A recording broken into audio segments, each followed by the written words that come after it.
आपने जैसे बताया कि जो आपके प्राथमिक तौर पे जो काम रहेंगे, आप 3 कामों पे ज़्यादा ध्यान देंगे, जिसमें पहला काम आपने बताया सफाई व्यवस्था को लेकर। सफाई व्यवस्था में अभी तक जो ग्राम पंचायत रही है, उसमें जैसे आपने बताया 90 या 92 के समथिंग जो कर्मचारी हैं, उनको नगर पालिका में किस तरीके से डील किया जाएगा, और टेंडर प्रक्रिया में क्या उतने ही कर्मचारियों को पुनः रेगुलराइज किया जाएगा या आने वाले टाइम पे उनमें कटौती की जाएगी?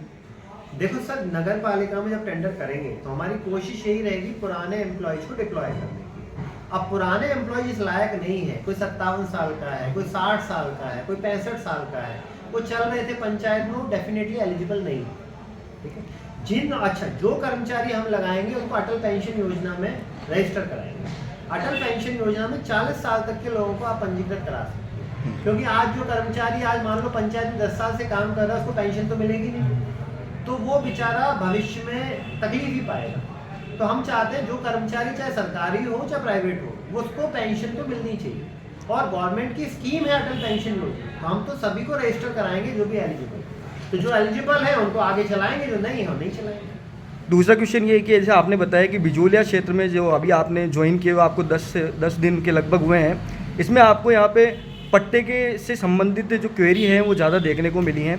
पट्टे के आवेदन के संबंध में जैसे पूर्व जो ग्राम पंचायतें थी यहाँ पे, जो कई बार विवादों में रही हैं पट्टे को लेकर, जिसमें देखने को ही मिला है कि कहीं जगह जो आबादी के आवासीय भूखंड हैं उन पे पट्टे जैसे प्रकरण सामने आए हैं। तो उनको एज ए अधिशासी अधिकारी और नगर पालिका में आप किस तरीके से डील करेंगे अगर ऐसे मामले सामने आते हैं? सर बहुत सिंपल प्रक्रिया है कि जो मकान बना हुआ है आबादी भूमि में, उसके वैलिड होने के चांस ज़्यादा हैं, और जो प्लॉट खाली है आबादी भूमि में बिना ऑक्शन के यदि कोई प्लॉट खाली है, यानी वो सरकारी जमीन है, उसका पट्टा व्यर्थ है।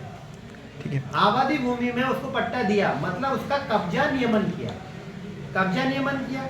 अब जिसका प्लॉट खाली पड़ा है उसका कब्जा नियमन कैसे हुआ? खाली प्लॉट का कब्जा कैसे माना? यानी कि वो पट्टा उसने गलत बनवाया है, गलत बनाया है, तो वो लैंड तो हम लोग कब्जे में लेके ऑक्शन करेंगे। पट्टे यदि कोई प्रस्तुत करेगा तो खारिज करेगा। एक दो प्लॉट खाली पड़े, हाँ, विवाद वाली स्थिति होगी। विवाद क्यों होगा भाई? आपका पट्टा क्या तो बोलता है? सर ग्राम पंचायत ने अगर पट्टा क्या दिया है, बोलता है? पट्टे में क्या लिखा हुआ है? पट्टे में लिखा जैसे भवन निर्माण के लिए मान लो अब प्लॉट तो खाली पड़े, किसी ने नहीं करवाया भवन निर्माण, तो आप करोगे तो कोर्ट तो क्या बेटा? लैंड डिस्पोजल एक्ट 1976 सेक्शन 15 में साफ साफ लिखा हुआ है, आपने किसी भी माध्यम से पट्टा लिया, पहले तो कब्जा नियमन में तो लागू नहीं होता। कब्जा नियमन में तो मतलब है कि आप निवास कर रहे थे तब आपको पट्टा दिया है, तो आप कब्जा नियमन का पट्टा लेके कह रहे हो खाली प्लॉट है। खाली प्लॉट तो सर नगर पालिका नगर परिषद क्षेत्र में सर आप समझे नहीं, कब्जा नियमन का पट्टा लेके आप खाली प्लॉट दिखा रहे हो। ये तो क्या टेक्निकल फॉल्ट से आती है? नहीं, टेक्निकल फॉल्ट नहीं है सर। कब्जे का मतलब क्या होता है? खाली प्लॉट में चार दीवारी उसकी फाटक लगी हुई है, तो चार दीवारी फाटक को कब्जा नहीं कहते ना सर। स्टॉक लगा रखा है, नहीं सर, कब्जे नहीं है सर, कब्जा नहीं। कब्जा नहीं होता सर, तहसील हटाती नोटिस देती, पंचायत हटाती तो नोटिस सर देती। पत्थर रखने से कोई कब्जा नहीं होता। कब्जे का मतलब है मैं निवास कर रहा हूँ, ये कोई बस नहीं है कि मैंने बोतल रख दी है सीट मेरी हो गई। जैसे किसी ने डीएलसी देके पट्टा लिया है, उसका पोजीशन है, चार दीवारी करवा sir section land disposal act section 15 बहुत साफ साफ बोलता है, नगर पालिका और यदि आपने पट्टा लेने के 3 साल के भीतर निर्माण नहीं किया तो वो पट्टा व्यर्थ है। ये कानूनन भाषा है। ऐसे तो काफी प्लॉट्स हैं, तो वो सब निरस्त हो गए। मैंने खूब पट्टे निरस्त किए हैं। जो भी लैंड डिस्पोजल एक्ट में आपने पट्टा लिया, पट्टा ले लिया, पैसे जमा कर, अरे छोड़ो, ऑक्शन में पट्टा लिया कि साहब नीलामी में 25 लाख जमा करा के पट्टा लिया है, निर्माण नहीं करवाया तो भी आपने यदि 3 साल में उसमें निर्माण नहीं करवाया तो वो 25 लाख का पट्टा क्या है? व्यर्थ है, वो सरकारी जमीन है। बहुत क्लियर प्रक्रिया है, ये लिखा हुआ है कानून में। आप तो कह रहे हो डीएलसी राठी, मैं तो कह रहा हूँ उसने ऑक्शन से खरीदा था 50 जैसे किसी 20-25 साल पुराना पट्टा हो, सब कुछ हो, तो वो भी जैसे सर निर्माण नहीं करवाया। सर देखो लैंड डिस्पोजल एक्ट सेक्शन 15 बहुत क्लियर है। आपने ऑक्शन में पट्टा लिया, नीलामी में, अच्छा, नीलामी में कोई डीएलसी पे तो हुई नहीं होगी नीलामी।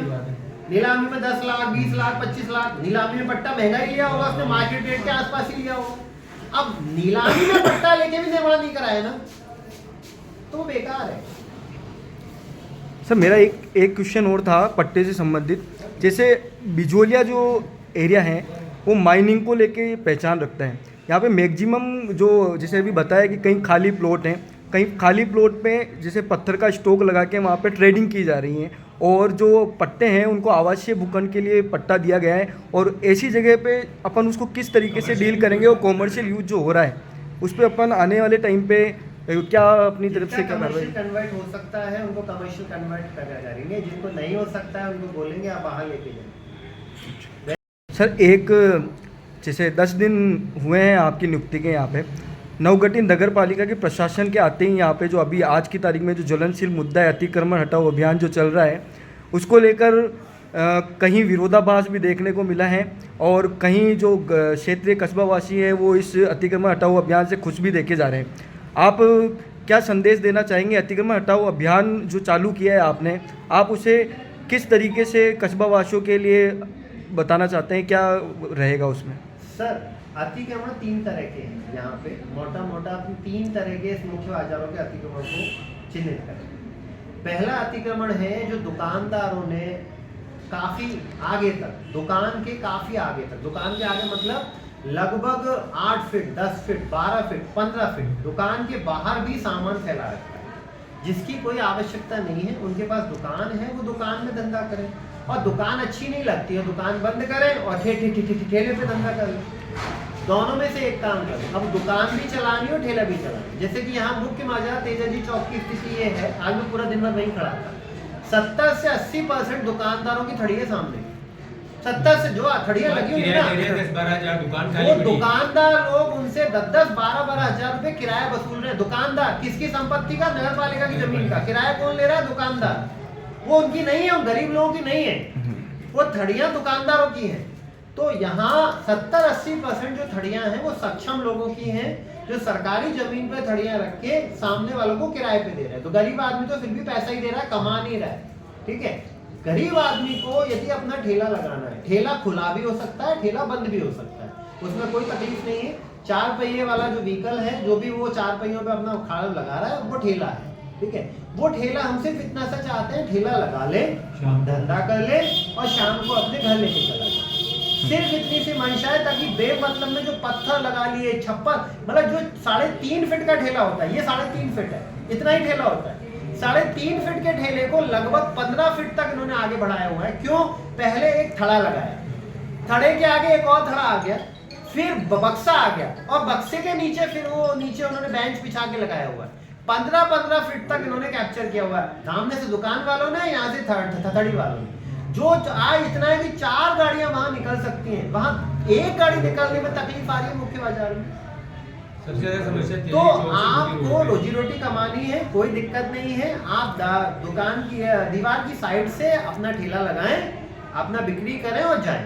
लेकिन परमानेंट करने की उसको जो कोशिश है, जो इन ठेले वालों की नहीं है, जो इन चल विक्रेताओं की बिल्कुल नहीं है। 80% थड़ियां सक्षम लोगों की है, और वो उसका किराया वसूल रहे 10-10 हजार रुपए।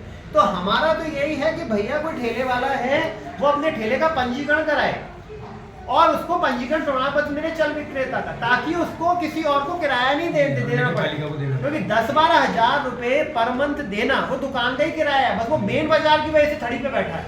10-12 हजार में दुकान मिल जाएगी उसको, लेकिन वो मेन बाजार की वजह से थड़ी पे बैठा, चुका ले कौन रहा है? सामने वाला दुकानदार। मतलब अभी 3-4 दुकानदार तो ऐसी स्थिति है, हमारी तो दुकान है, हम तो बस यहाँ भी लगा लेते हैं दुकान के साथ साथ। 3-4 लोगों की ऐसी स्थिति है, और एक आदमी के 5-5 थड़े लगे हुए, एक थड़ा नहीं है, 5-5 थड़े लगे हुए। मैंने हटवाए अभी कि भैया लेके जाओ, तो उनको समझाइश करके हटवा रहे।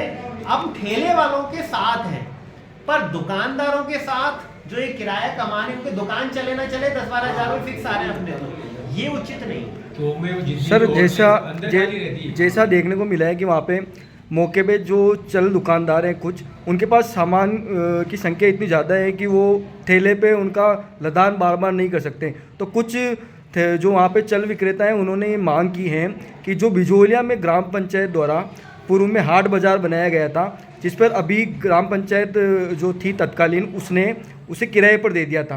तो कुछ दुकानदारों ने ये भी मांग की है कि उन्हें वो जगह उपलब्ध कराई जाए जिससे वो वहाँ पे काम कर सकें और उनको अच्छा रोजगार मिल सके। तो उसके लिए अपन नगर पालिका के तौर पर आगे क्या व्यवस्था की जाएगी? दो मुद्दे हैं आपके इसमें। चल विक्रेताओं के पास सामान ज़्यादा नहीं है, वो दुकान से सामान आ रहा है, या तो वो सैलरीड है, केवल सैलरीड है, वो दुकानदार मांग कर रहे हैं। दुकान तो है ही, और जो मिल जाए वो बन जाए, ठीक है। तो ये सामान ठेले वाला कहाँ से लाएगा बेचारा? जो एक ठेला चला रहा है वो लाख रुपए का सामान कहाँ से भरेगा दुकान में? वो दुकानदार का सामान है एक्चुअल में, ठीक है। तो ये बात तो चल विक्रेता मतलब दुकानदारों के फेवर की है। दूसरा, कोई यहाँ पे हाट बाजार आप लोग बताते हैं, 2 हाट बाजार हैं जो शायद के किराए पे देती है, तो उनको भी देख लेते हैं वो कैसे क्या किराए पे दिए हैं। और मुझे लगता है जगह बहुत पर्याप्त है। अभी तो 50 ठेले और भी आ जाएंगे ना, तो भी जगह में कमी नहीं आएगी। लिटरली इन ठेलों के अलावा जितने यहाँ पे हैं 50 और आएंगे तो भी जगह की कमी नहीं है, बशर्ते वो 5 की जगह 1 ठेला लगाएंगे।